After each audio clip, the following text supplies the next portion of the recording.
Bienvenidos al podcast de Self, un espacio donde hablaremos de espiritualidad para el autodescubrimiento y sanación. Visítanos en www.platformself.com.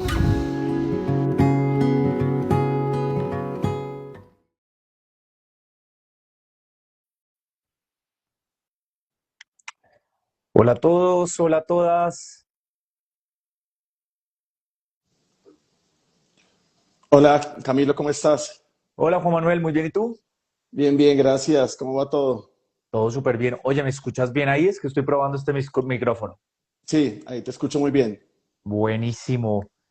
Bueno, muchas gracias por hacer el tiempo, por estar por acá. A los que se van sumando, bienvenidos a esta charla que va a estar buenísima, va a estar bien, bien interesante, con dos temas que yo creo que, como yo les digo a la gente en el podcast, traen picante. Uno es sanación con música, ¿no? Que la gente como que se habla mucho de eso y la gente como que no sabe por dónde es la vaina. Y dos, pues un tema que creo que está muy de moda, que es el tema de los psicodélicos. Y más adelante les vamos a contar cómo estos dos mundos convergen en una sanación impresionante.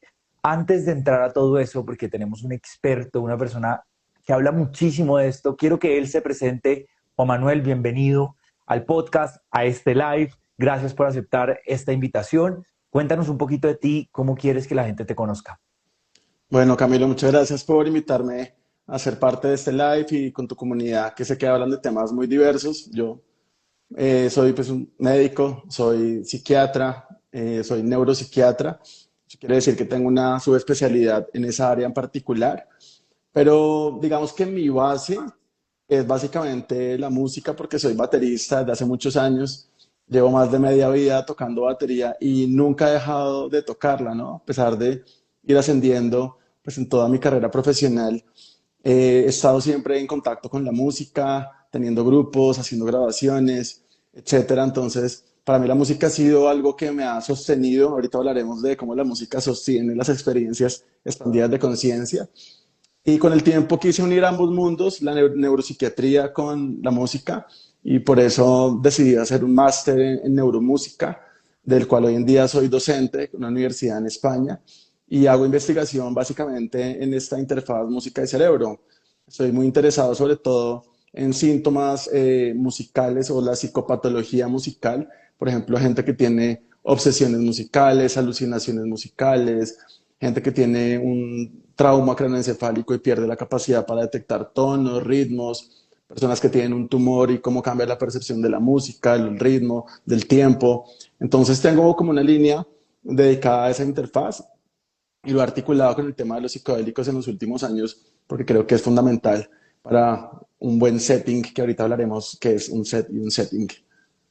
Buenísimo. Me encanta o sea, son dos de mis temas favoritos. Creo que por ahí te contábamos que yo sirvo medicina, pero aparte de eso también doy terapia de sonido con instrumentos chamánicos y las cosas que yo he visto pasar solo con sonido. Mm. Dejemos los psicodélicos a un lado.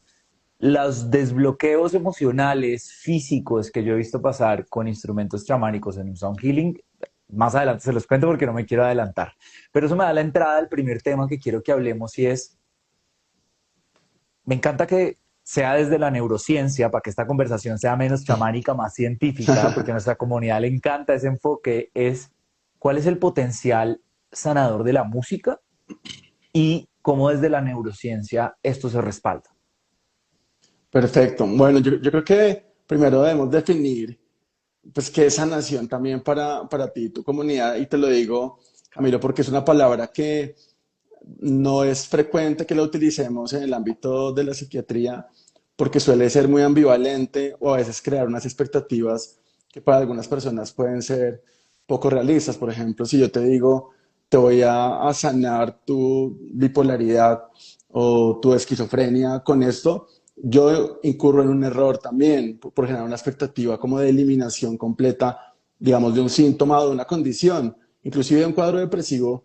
Entonces, yo prefiero utilizar en general palabras como cómo la música modula, modela, regula, equilibra, ¿no? El cerebro o tus emociones y tu salud mental. Bueno, entonces quiero partir Mm, como también de mi visión respecto a lo que considero como, entre comillas, sanar. Entonces, pues mira, hay muchos enfoques. Yo tuve la fortuna el año pasado de terminar una formación en musicoterapia receptiva y cuencos tibetanos. Y te lo digo porque a pesar de ser baterista y llevar mucho tiempo tocando, es muy diferente estar en un grupo de música a tocar instrumentos de terapia de sonido en un entorno o en un baño de sonido, que es lo que habitualmente se hace con las personas que tienen. En mi caso, yo veo sobre todo personas que tienen problemas de ansiedad, ansiedad de diferentes formas, ¿no? Por estrés laboral, porque tienen crisis de ansiedad, pánico. Y en ese perfil me enfoco muchísimo porque son las personas que, a mi criterio, en este momento regulan mucho más su sistema nervioso autónomo.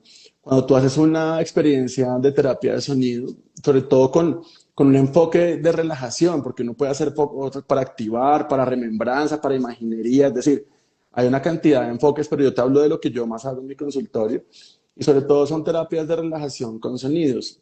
Y es muy bonito, Camilo, porque primero yo utilizo una banda que ahorita te la puedo mostrar, donde le puedo medir a los pacientes la actividad de su cerebro, que es una... Creo que usamos la Ah, misma, bueno, porque... la Muse, tú la tienes ahí, es que me Sí. tocaría pararme. Bueno, entonces Espera, está espera. muy bien, exacto, es una banda que mide la actividad eléctrica del cerebro en los pacientes, exacto, muy parecida a esa, exacto. Y la última versión, no sé si esa es la Athena, que mide el metabolismo de oxígeno. Está No, muy ese inter- no. Sí, esa está chévere porque yo le enseño a muchos pacientes que a través de ese tipo de intervenciones realmente hay un cambio fisiológico de su cerebro, que es lo interesante. Mucha gente lo puede explicar seguramente desde otras corrientes, de la energía del cosmos, no sé qué, pero digamos que yo lo veo desde el punto de vista neurofisiológico y es muy interesante cómo el cerebro cambia, digamos, la funcionalidad en términos de su actividad eléctrica. Y se activan, por ejemplo, ondas que son mucho más de meditación profunda, de relajación, que son las ondas que llamamos delta y teta, ¿no? Que son ondas de una frecuencia mucho más baja, de 4 Hz, 6 Hz. Y el consumo de oxígeno también va cambiando. Entonces, es muy interesante también ver, por ejemplo, cuando hacen estudios de medir la frecuencia cardíaca, cómo la actividad del corazón va bajando en la medida que va pasando la sesión y la terapia de sonido. Y esto es importante porque en el mundo y, por ejemplo, en Colombia, el último estudio nacional de salud mental reveló que lo que más sufrimos los colombianos son problemas de ansiedad, son trastornos de ansiedad. Y más allá de dar a veces medicamentos o no, las terapias no farmacológicas son fundamentales. La psicoterapia, el ejercicio, la meditación, el mindfulness, yoga. Entonces los sonidos vienen aquí a complementar todo ese tratamiento no farmacológico, modificando realmente y físicamente a la persona que es intervenida. Me encanta que te hayas metido por ahí porque creo que hacemos la misma práctica y no me sabía lo del oxígeno. Por ahí les he compartido en otros podcasts que yo me certifiqué en Conscious Discipline, que es como disciplina consciente para niños, Ujú. y lo primero que te enseñan ahí es que para que un niño pueda aprender, su corazón tiene que estar calmado y sus ondas tienen que estar en una frecuencia más calmada, por ponérselos en palabras para dummies, y que es lo que acabas de hablar, y al final está científicamente demostrado, y esto se los digo porque pueden ir a buscar los papers, que estas terapias con estos sonidos, efectivamente, como nosotros lo hemos visto en nuestras consultas, llevan a estas ondas cerebrales que activan todo tu sistema de autosanación y puede haber mejoría. Me gusta que no hablemos de sanación, puede haber mejoría o cambios perceptivos Ajá. en tu estado de ánimo, tu nivel de estrés. Yo tuve una vez, para contarte que la historia que más me gusta, llegó una chica con una parálisis facial en la mitad de su cara y yo de una le dije como que, oye, yo me tengo mucha fe, pero, o sea, no creo que yo te pueda como quitar la parálisis con el sonido. La historia corta es que al otro día la chica me llama llorando diciéndome que había recuperado la mitad, la otra mitad de sus labios y yo fue como, wow, o sea, el sonido te permitió llegar a este estado de relajación en el que tú como que te autosanaste, ¿no? Te lograste llevar ahí. Mm. Entonces me pareció una nota que lo hayas explicado así.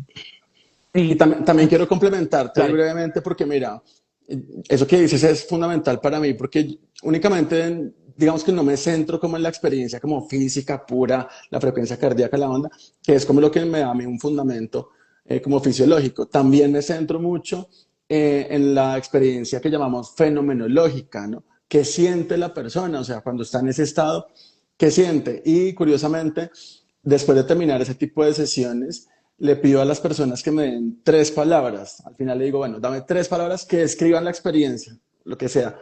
Y es increíble porque la gente saca conexión, trascendencia, introspección, amor, paz, o sea, una cantidad de palabras que hacen referencia a un estado expandido de conciencia y lo que hicimos fue una sesión de 50 minutos con terapia de sonido. Entonces, la parte fisiológica, pero la parte fenomenológica subjetiva, como lo dices tú, es fundamental para mejorar, para curar, para avanzar.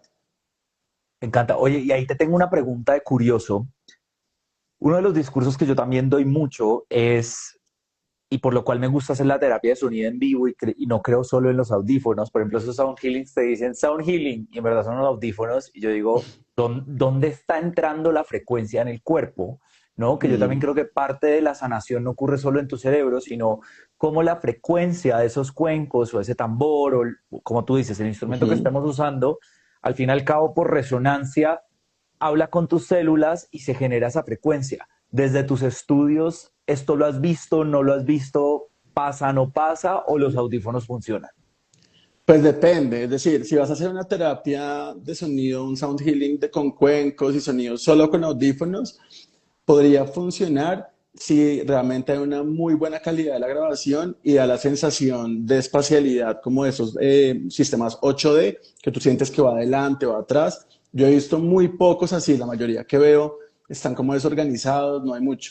Lo que sí a veces funciona con audífonos, que también es discutible, pero tiene cierta evidencia, es todo el tema de la binauralidad, de los sonidos binaurales, que sí se requieren audífonos para que una frecuencia, de pronto los que nos escuchan y no saben, los sonidos binaurales son sonidos que tienen frecuencias diferentes, una por un oído y otra por el otro, y que la resta de esas frecuencias genera un tercer sonido ilusorio que se crea en el cerebro. Por ejemplo, si tú tienes una frecuencia de 200 Hz en el derecho y 240 en el izquierdo, la diferencia es de 40 Hz. Y esos 40 Hz se van a generar, digamos, en una línea ilusoria en el cerebro. Entonces, los audífonos pienso que funcionan mucho mejor para binauralidad que para las experiencias que estamos hablando, como de terapia de sonido.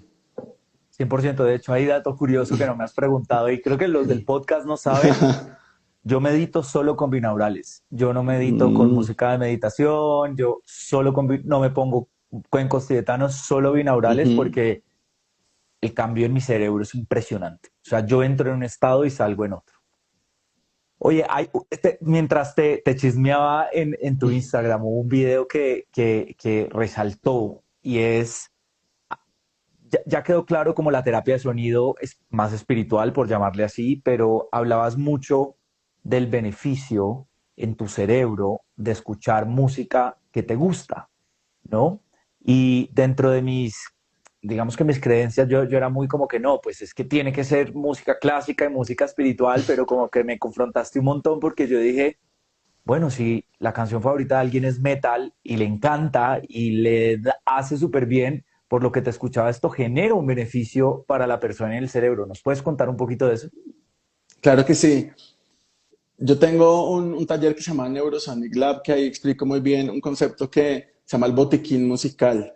Y les enseño a las personas justamente a hacer como una serie de playlists para consumir como si fuera un medicamento según el estado emocional. Entonces te doy un ejemplo. Si tú estás fatigado, estás cansado, dormiste mal y te quieres activar, hay una serie de música que está, digamos, demostrado desde la psicoacústica que te puede activar. Por ejemplo, canciones con más de 120 bits por minuto, que sean consonantes, que haya muchos coros, pero que a ti en particular te active, porque yo te puedo poner de pronto música, un house, un DJ ahí poniendo house, y a ti puede que te active, pero no. Entonces, la persona debe tener como ciertos criterios, pero también escoger música que la motive. Por ejemplo, también la música triste. La música triste es algo que a mí me encanta explorar porque la música triste te permite transitar por los estados que están ahí reprimidos, por una tristeza que es dosificada, contenida. Las canciones de duelo, todas esas canciones de Adele, incluso de Shakira, muchas veces ahí, que no sé qué, que me hizo, que piqué, a darse para la mierda. Toda esta parte como del dolor emocional es muy importante con la música porque te permite transitar esas emociones que habitualmente las evitamos un poco durante el día, ¿no? Evitamos un poco la tristeza y es importante transitar por ahí. Entonces, digamos que el punto es la música puede ser placentera de una manera muy idiosincrática. Por ejemplo, si a ti te gusta el metal y te activa, te genera dopamina, te genera placer, para ti es una canción que va a ir hacia el placer. Pero también está al otro lado que es el displacer, ¿no? Como la música puede ser también una tortura. De hecho, yo creo que tú alguna vez lo leíste, pero se hacía tortura en la Segunda Guerra Mundial en los campos de concentración nazi con música, le tocaba, no, ahí ahora música clásica para entrar a los hornos crematorios. En Guantánamo también les ponían heavy metal durísimo durante 5 días seguidos a personas que venían de otras culturas, donde esto era, digamos, básicamente una tortura. Entonces, la música tiene esas connotaciones que son muy idiosincráticas y a ti el metal te puede o gustar o te puede torturar, pero depende de tu biografía musical. Me encanta lo que dices porque me recableaste con ese video, porque dije, claro, o sea, de pronto a mucha gente no le gusta, pero si a alguien le encanta, en verdad le puede funcionar. Entonces ahí yo creo que un primer tip que les podemos dejar es usen la música para navegar sus emociones, sobre todo si eres alguien que le cuesta sentir, ¿no? Porque yo creo que hay muchas personas que les es facilísimo llorar, les es facilísimo sentir, pero la música nos lleva, de hecho me lleva una historia, el fin de semana estábamos en un retiro de hombres con Self y estábamos haciendo un ejercicio en el que el hombre moría, moría su niño, su adolescente, para convertirse en el hombre adulto, y yo decía, pucha, ¿cómo los voy a llevar a su muerte? Y preciso me puse un piano súper melancólico que yo no tenía que hablar y todo el mundo ya estaba con lágrima en el ojo, ¿no? Como diciendo como que, wow, esto es muy fuerte, ¿no? Entonces el poder de la música creo que todos lo hemos experimentado, pero se da por hecho, ¿no? ¿Qué otros tips le podrías dar a la gente que nos escucha o nos está escuchando, nos va a escuchar en el futuro de cómo usar la música a su favor? Sí, yo creo que es terminar de hacer esta playlist que te digo, muy, muy propositiva, donde haya como los 4 ejes de las emociones. Las emociones son ejes que son como de diferentes valencias. Entonces, por un lado, música que para ti sea placentera, ¿no? Para activarte. Música que para ti sea triste también. Pero también ahí es muy importante, Camilo, y los que nos escuchan, tener música que nos permite liberar la rabia, Mm, música que a ti te permita sacar el empute, ¿no? La ira, porque también tú sabes que la ira reprimida genera muchos síntomas en el cuerpo, gastritis, estreñimiento, espasmos, y la música es un gran catalizador de emociones negativas, en este caso, entre comillas, como la rabia y la ira. Entonces, por ejemplo, si tú me dices, cuando yo estoy como con malestar, con rabia, con algo, puedo poner un Rage Against the Machine, que es como un power hardcore, y a mí eso me ayuda a drenar. Cuando tú vas, por ejemplo, a conciertos en Bogotá, como en Rock al Parque el sábado, que ves que se arma todo el pogo de la gente dándose, realmente aquí no, es muy raro que haya una pelea real, o sea, que la gente se vaya a muerte. Aquí este tipo de actividades como del pogo, lo que genera es una catarsis motora de esas emociones que son muchas veces ligadas con la rabia o con la ira. Entonces, también digamos que hay que transitar esto, no solamente hacia el placer, sino también hacia la tristeza, pero también tener esa playlist que te permite drenarte o abrir la válvula de escape de la rabia. fantástico. No sé qué tan familiar eres con las meditaciones activas de Osho, pero en una de sus meditaciones te pone unos tambores fuertísimos y es para que literal hagas pogo con la gente. O sea, es pogo, te lo juro. Cuando yo vi esa meditación, a ver, los rock and rolleros conocen esto hace milenios, es hacer pogo y liberar la rabia. Y yo les dejo un tip. Yo amo la música electrónica y, por ejemplo, me pongo Indira Paganotto, pues, que es una vieja que es como de psytrance, que es pa, pa, pa, pa, pa, y literal Exacto. así suelto mi rabia. Mm. O sea, cuando yo estoy como histérico y como que sé que tengo que soltar, me pongo la electrónica más pesada que me pueda encontrar y me ayuda muchísimo. Eso no puede ser para todo el mundo, búsquenlo, pero a mí normalmente lo que es tambor bajo, beat rápido, me ayuda muchísimo para soltar, ¿no? Claro, y aquí viene, entonces hoy hemos hablado hasta el momento del aspecto receptivo de la música, de escuchar, pero también está el aspecto activo de la música, que es generar música. Por ejemplo, la batería es un instrumento muy catártico. Oliver Sacks, en su famoso libro de musicofilia, que para mí fue inspirador, que es este, sí, se lo recomiendo si no lo han leído, él habla de un caso de un niño que tiene un síndrome de Tourette. Es un síndrome donde tienen muchos tics motores, dicen groserías Groserías. súbitamente. y este niño lo sentaban en una batería y era la única forma como podía drenar todos los tics, todas las emociones que generaba todo ese síndrome de Tourette. Entonces, tocar un instrumento también es genial, así sean tambores, panderetas. En el autismo, por ejemplo, ahora que hablas también de poblaciones particulares, el autismo también, esos niños que no tienen un buen lenguaje, que no tienen una buena capacidad para expresarse, el uso de maracas, de panderetas, de instrumentos que les permiten comunicarse es fundamental. Y ahí se ha visto, por ejemplo, cómo el cuerpo calloso, que es la estructura que une ambos hemisferios cerebrales, aumenta el grosor. O sea, los niños que son expuestos a musicoterapia durante años y años, lo que hacen es que mejoran la interconectividad cerebral. Y entonces te lo digo porque no solamente yo invito a que la gente escuche música, sino que se animen a tocar. Tengo pacientes que tienen 50 años y están arrancando con un piano, o pacientes que son administradores y que siempre les dijeron que eran malos para la música, están dándole al ukelele, al canto, instrumentos que de alguna manera pueden ser como interesantes para iniciar. Entonces, el efecto que tiene generar música sobre tu cerebro es mucho mayor a nivel de neuroplasticidad. Oye, te honro mucho con lo que estás diciendo porque lo primero que le quiero decir a la gente que nos escuche es, oigan, ya quitémonos de la cabeza que vamos a tocar instrumentos para hacer Mozart. Cero. O sea, esto lo vamos a hacer por bacán, por pasar rico, por... O sea, yo lo hago mucho con la gente, por ejemplo, cuando yo le paso la maraca a la gente, la maraca chamánica, y hacen, sonríen. Marica, Exacto. esa primer sonrisa ya está sanando, ¿no? Entonces le digo lo mismo a la gente, es como, agarre Mm, el tambor, dele, o sea, yo no le estoy pidiendo a usted que sea aquí una banda de ritmo, de show, ¿no? ujú. Toque, hágale, no pasa nada. Y de verdad, segunda tarea que les dejamos, cómprense una maraca, cómprense un cuenco, arranquen con instrumentos sencillos que puedan tocar y practiquen. Aparte, bueno, esto ya es otro podcast gigante, pero todo lo que sea creatividad, hay una parte de tu cerebro que la tienes que desarrollar, si no la desarrollas se duerme y se atrofia. Entonces necesitamos hacer arte. Oye, quiero pasar a la segunda parte del tema, son los psicodélicos.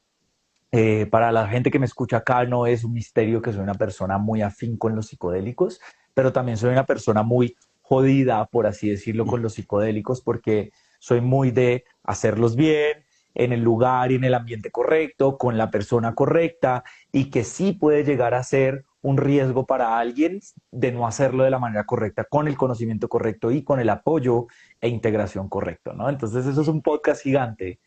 Acá me han escuchado mucho hablar de eso, pero me encantaría escucharte a ti. ¿Cuál es tu visión de los psicodélicos? ¿Te gustan? ¿No te gustan? ¿Ves potencial en ellos para generar cambio en el cerebro? Cuéntame un poquito de tu perspectiva. Claro que sí. Bueno, yo desde hace ya varios años, por ahí yo creo que unos 3 o 4 años, vengo divulgando acerca del uso de psicodélicos en salud mental y me ha gustado mucho lo que he visto, tanto desde la evidencia de los estudios, que les cuento un poco.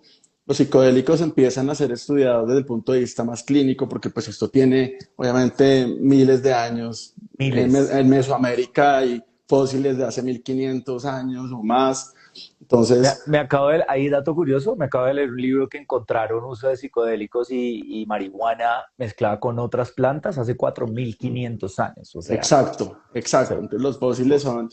Y sí. lo digo entonces porque en esta era donde la ciencia toma un poco esta medicina ancestral y la empieza a estudiar ya en clínicas, en institutos como John Hopkins, Imperial College, empiezan sobre todo con el tema de los cuidados paliativos, gente que se iba a morir, que tenía cáncer terminal y que tenían a lo que se llama un distrés existencial, que es miedo a morir, miedo a abandonar este plano.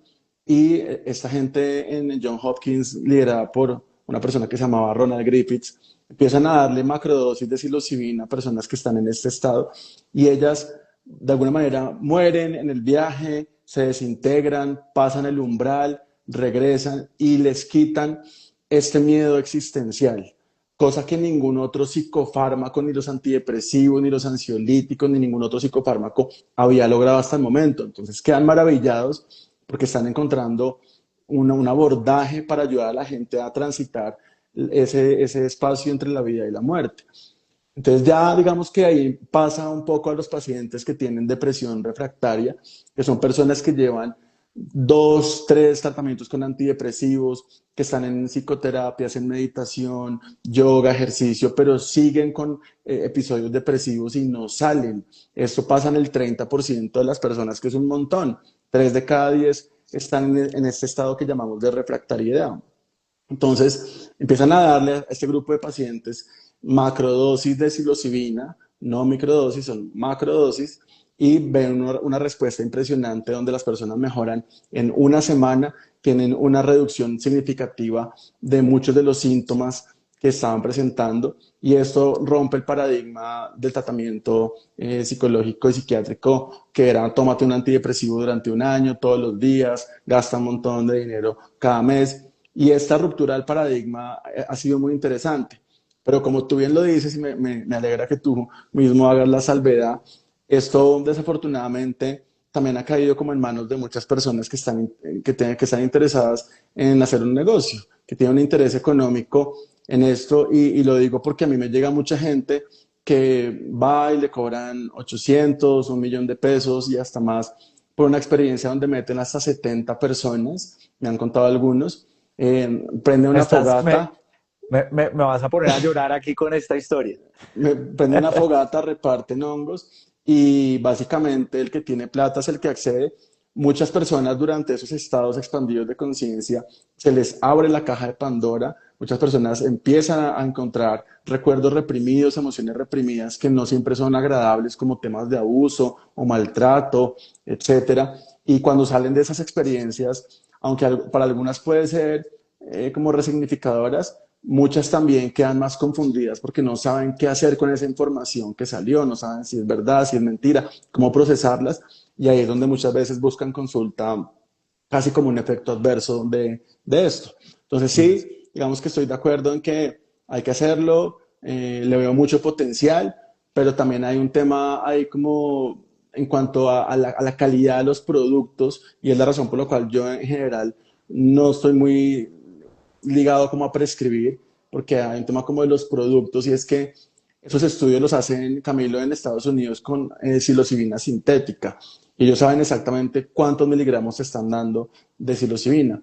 En Colombia, y pues Mm. desde el punto de vista, bueno, ancestral, en muchos países, lo que hacen es que cultivan el hongo, que es completamente válido, y te lo administran haciendo como una equivalencia entre los gramos del hongo y la psilocibina. Pero realmente se sabe que hay más de 200 especies de hongos psilocibios, en Colombia más de 30, y según cómo se cultive va a tener diferentes concentraciones. O sea, ahí hay mucha variabilidad en términos de lo que tú puedes administrar a una persona que va a una experiencia psicodélica. Entonces, yo creo que todavía le falta avanzar un poco más, sobre todo en eso, en la calidad de los productos y en la certeza de lo que se le está dando a la persona. Total, total. Y a ver, yo sirvo hongos y hago ceremonias y me ha pasado que la experiencia de una persona de 4 gramos fue súper sutil y una persona de 1,5 gramos de honguitos en la transformación más grande de tu vida. Entonces también creo que depende mucho de la persona. Solo para aclarar par temas ahí para los que están escuchando esto y les llamó la atención. Hay 2 podcasts más que hablamos de hongos y psilocibina en este podcast. En este podcast vayan y escuchen si esto les interesa porque hay que educarse. 2, cuando hablamos de macrodosis es más o menos entre 1 hasta 5 gramos. Ya después de 5 gramos para mí ya es megadosis y no lo recomiendo porque para mí deja de ser terapéutico y ya es como un viaje espiritual, ¿no? Y siento que se pierde ese factor terapia. Y número 3, si se animan a hacerlo, háganlo, son espectaculares, háganlo acompañado de una persona correcta, pregunten, pero también integren, ¿no? Que yo creo que vas a decir lo mismo y es, busquen terapeutas, psicólogos transpersonales, vayan donde personas que tengan experiencia en integrar estos procesos, porque tú lo dijiste espectacular. Se abre una caja de Pandora que hay que integrar, que hay que procesar y hay mucha responsabilidad detrás de eso. Y ahora uniendo estos mundos, cuéntame de lo que piensas de la importancia de la música y el psicodélico y la terapia con psicodélicos, como que cómo estos dos mundos convergen. Sí, yo creo que ese para mí ha sido el tema más fascinante, y yo llegué al mundo de los psicodélicos porque desde hace mucho tiempo yo estudio, Camilo, y que nos escuchan, un fenómeno llamado sinestesias. Las sinestesias significa sin, unión, estesia, sentidos. Sinestesia es unión de sentidos.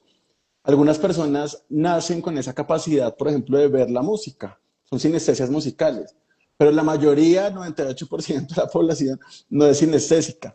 Sin embargo, bajo un estado de expandido de conciencia con LSD o con cualquier psicodélico, con escalina, con yagé, pero sobre todo con la psilocibina, hay personas que pueden ver la música, pueden tener sinestesias musicales. Entonces yo empecé a indagar ese tema, sobre todo por mi interés en las sinestesias musicales inducidas por la psilocibina. Y me encontré que no solamente eso era importante, sino que dentro de las experiencias de este tipo de estados hay dos situaciones que debemos mencionar. La primera es el mindset, que es lo que la persona quiere hacer o cómo lo intenciona, que tú sabes que eso es fundamental, cómo vas a intencionar, que quieres trabajar, profundizar en ti, entender. Pero está el setting, que es el set y el setting. El setting es todo el entorno, lo que tú dices, la persona que te acompaña, el lugar, la música en vivo o no. Entonces, dentro del setting, la música es un elemento esencial, es fundamental. Y eso lo empezó a describir muy bien una musicoterapeuta y violinista que se llamaba Ellen Bonney. Ellen Bonney trabajaba en Maryland, en Estados Unidos, y ella, cuando hacen toda la prohibición del LSD, se queda trabajando con estas personas que venían con uso de psicodélicos y ella desarrolla a lo que es una técnica llamada de imágenes guiadas por música, imaginería guiada por música. Y es básicamente el uso de la música para los estados expandidos de conciencia. Ellen Bonney es la primera persona que empieza a describir cuáles son las fases que deben ser acompañadas con la música. Y tú sabes que los psicodélicos es como un medicamento que tiene una fase de ascenso, un pico y un descenso. Entonces ella empieza a estructurar qué tipo de canciones, melodías pueden ser parte del ascenso, el pico y el descenso. Y eso es importante porque hay un paper muy bonito de Carl Harris que se llama El terapeuta oculto. Y ellos investigan qué sintió la gente con la música durante la experiencia con macrodosis. Y hay dos grupos. Un grupo que sentía que la música era una guía, que le ayudaba a expresar las emociones, que amplificaba las emociones, que contenía de manera no verbal, porque la música es no verbal la mayoría de los casos. Pero otro grupo sentía que la música le irritaba, que lo desviaba del viaje, que no querían esa canción tan agitada en ese momento, que ellos estaban, no sé, volviendo a nacer y la canción por allá exacerbada. Entonces también la música puede tener ambas connotaciones. Yo quiero mostrarte, yo este año tuve la fortuna de estar en el Congreso de Ciencia Psicodélica en Denver, y esta gente que lo organiza se llama MAPS, que es la Asociación de Estudios Psicodélicos Multidisciplinares. Y esta edición en particular, que se la recomiendo, es dedicada solamente a música y psicodélicos. Es toda la relación entre música y psicodélicos, después les dejo las referencias. Y aquí, digamos, hay una tablita interesante que nos permite como abordar a grosso modo lo que estamos hablando. Y es básicamente, yo después si quieres la comparto ahí por las redes, pero básicamente lo que dice Ellen Bonney es que al principio es importante que hayan canciones familiares, al principio, ¿no? Que la gente se sienta como en un terreno seguro, canciones que de pronto sean familiares para ti, escogidas por la persona. Pero en la medida que va avanzando la experiencia y va subiendo el pico, las canciones deben ser, ojalá, ajenas a la persona y a la cultura. Canciones que no tengan una forma como estrofa, coro, estrofa, sino canciones amorfas que duran 10, 12 minutos, con mantras metidos ahí, con frecuencias de fondo, con instrumentos, por ejemplo, no sé, de la India o sonoridades que no son ajenas, que son ajenas para ti, porque justamente la música te permite explorar y guiar zonas tuyas que están ocultas, al igual que los psicodélicos. Entonces es muy interesante cómo ella describe esto. Y en el pico, ya más sonoridad, como tú decías, de pronto más tambores, más intensidad. Ya trabajaba mucho con música clásica. Y ya para el descenso, un poco más contenedora la música, no tan agitada. Y al final, a mí me gusta mucho cuando diseño las playlists, que las personas envíen canciones que para ellas sean significativas, porque es otra vez como el aterrizaje, como el polo a tierra. Pues la gente ya escucha, esa es la canción de Pajarito Colibrí de Natalia Lafourcade, o esa canción es La Tatá, que me recuerda a mi familia, a mi papá. Entonces sí hay una estructura y evidentemente la música es fundamental en las experiencias expandidas de conciencia. Fantástico, me encanta. Por cierto, dato curioso, en mis ceremonias yo no pongo nada con voz. Sí empiezo con sonidos conocidos. En la mitad de la ceremonia yo hago los sonidos, ¿no? Yo estoy 2 horas dándole ahí, los voy llevando. Y al final también cierro con música como medicina o música acústica que la gente conozca. Entonces, Ujú. me encanta porque me estás comprobando mis teorías. También les quiero contar que desde el aspecto más chamánico indígena, quien sea que haya ido a tomar ayahuasca o peyote o medicinas ancestrales, no me va a dejar mentir que casi siempre hay cantos, casi siempre hay algún tipo de medicina, hay ícaros, hay tambores, hay flautas y las medicinas ancestrales se sirven con música. Aquí dato curioso, hace poco no, en este último año he tenido la oportunidad de aprender de una maestra en la sierra, una saga, y mira que no pone música en sus ceremonias y me dijo, yo no pongo música porque la música distrae.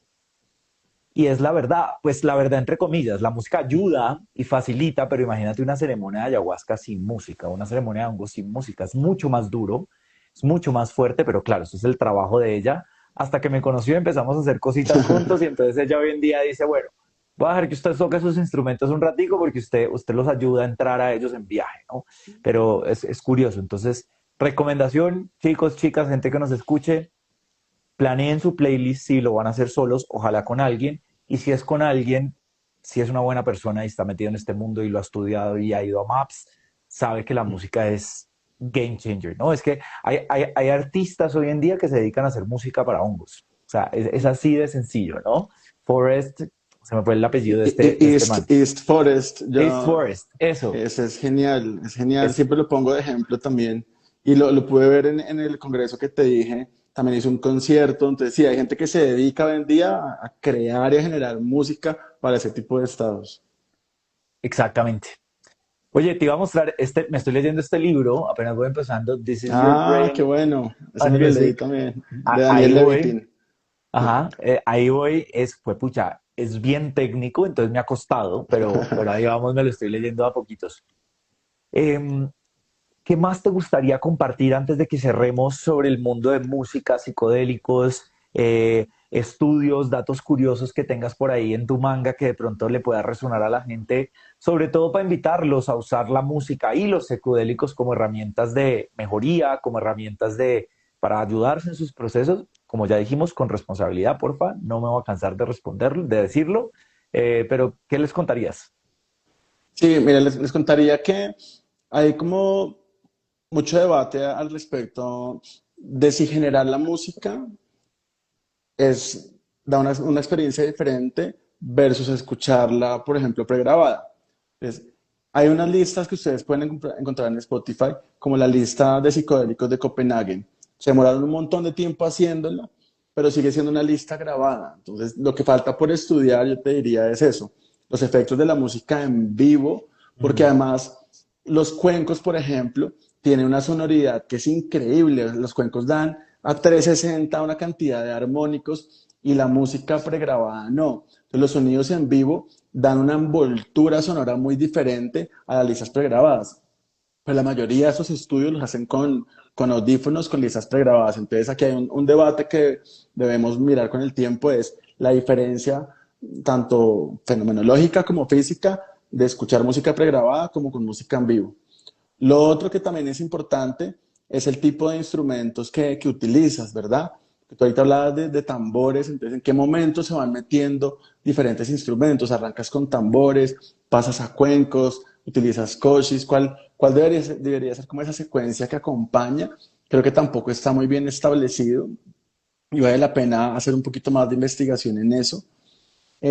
Y también yo tengo mi podcast también que se llama Cerebro Musical y ahí hay un episodio que se llama Musicoterapia Psicodélica. Entrevisto a una persona que es experta en musicoterapia y yagé. Y él me contaba que el yagé tiene una particularidad, yo no soy muy experto en eso, pero la gente que hace yagé habitualmente lo hace en un estado como selvático, como de la jungla, como rodeado por naturaleza, donde hay grillos, suena el río.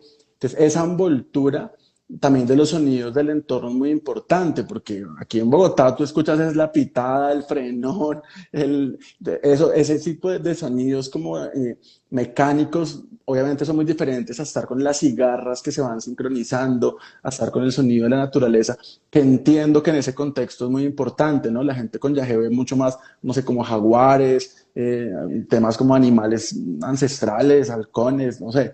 Este tipo de símbolos que aparecen son un poco diferentes a lo que puede aparecer, entiendo, con la mescalina o incluso con la psilocibina. Entonces, hay mucho por investigar, yo creo que es clave y también, por último, diría que se vale también levantar la mano y decir que esa canción no te gusta, porque me ha pasado también que hay gente que dice, uy, esa canción sí, horrible, en un estudio también leía un tipo que le pusieron música como medio religiosa, como una especie de alabaré, alabaré, y el tipo allá entonces se chocó mucho porque él consideraba que no era de esa corriente religiosa. Entonces también creo que vale la pena levantar la mano si uno está de cliente o de paciente, como se llame, y decir como definitivamente este tipo de sonoridades no me están ayudando porque pueden desviar un poco la ruta terapéutica. De acuerdo, pero también yo creo que la resistencia al viaje es el viaje, ¿no? Entonces la resistencia a esa música ahí. Mira que a mí me pasa algo curioso y es cuando alguien a mí no me está entrando en viaje, el gong es mi mejor amigo. No lo suelo usar con psicodélicos. Para los que no saben, pues el gong es el instrumento asiático gigante. Bueno, hay de muchos tamaños, pero el mío es gigante. Cuando la gente como que está distraída y no quiere entrar, yo arranco con ese gong. Es absolutamente incómodo, pero de una me los manda al trabajo terapéutico. Conmigo tomar medicina no es para pasar rico, no es para ir a ver duendes, conmigo es vamos a hacer trabajo terapéutico y mejorar, porque creo que para eso está esta inteligencia. Entonces lo hago muchísimo. Oye, antes de cerrar, libro, podcast, mantra, película, serie que te gustaría, algo que te llegue a la cabeza que te gustaría recomendarles para que vean. Bueno, entonces documental, el de East Forest, que se llama Music for Mushrooms, es música para hongos, ¿no? Cuesta $10 porque lo tiene en su página, es East Forest, música para hongos. Ese es un documental súper bonito de eso que estamos hablando hoy. Libros también que me gusten del tema, pues justo el que estabas mencionando también está en español, por aquí lo tenía. Eh, Tu cerebro y la música, para los que quieren aprender un poco de neuromúsica en español, pero ese mismo libro que tú tienes, de Daniel Levitin, que es un divulgador muy importante. Ya, fíjate que música y psicodélicos, así en particular, hay muy poco, pero les recomiendo si se pueden bajar esta edición de la revista de Maps, que es solamente enfocada en música y psicodélicos, súper bonito, habla de toda la historia, inclusive de los rituales chamánicos, indígenas, bueno, lo armónico versus lo disarmónico, lo consonante versus lo disonante. Hay muchas cosas por allí. Y ya, digamos que mi podcast, pues obviamente Cerebro Musical, ya llevo 2 temporadas, exploro muchas cosas, tenemos episodios de sueños musicales, episodios de musicoterapia en autismo, de música y psicodélicos, también hay un episodio como te contaba. Entonces sí, los invito a explorar si les gusta este tema de la neuromúsica, la salud mental y los psicodélicos. Recuérdales por acá cómo se llama el podcast, cómo pueden encontrarte también en Instagram para que vayan y te busquen ¿Mm? y te conecten contigo. Listo, entonces @juan.neuropsiquiatra. Y el podcast se llama Cerebro Musical, lo pueden encontrar en Spotify o también en YouTube. Ya, mi página también sale todo, www.juanmanuelorjuela.com. Buenísimo, Juan Manuel, de verdad, qué delicia tenerte acá, qué delicia de conversación. Creo que vos y yo nos podríamos quedar 200 horas porque aparte se nota que a los dos este tema como que nos vibra. Nada, haremos una versión 2 en unos meses porque sé que faltó mucha tela por cortar. Mil gracias de nuevo por aceptar esta invitación. Bueno, Camilo, muchas gracias por la invitación y un saludo para toda tu comunidad. Hasta De una. pronto. Chao, chao.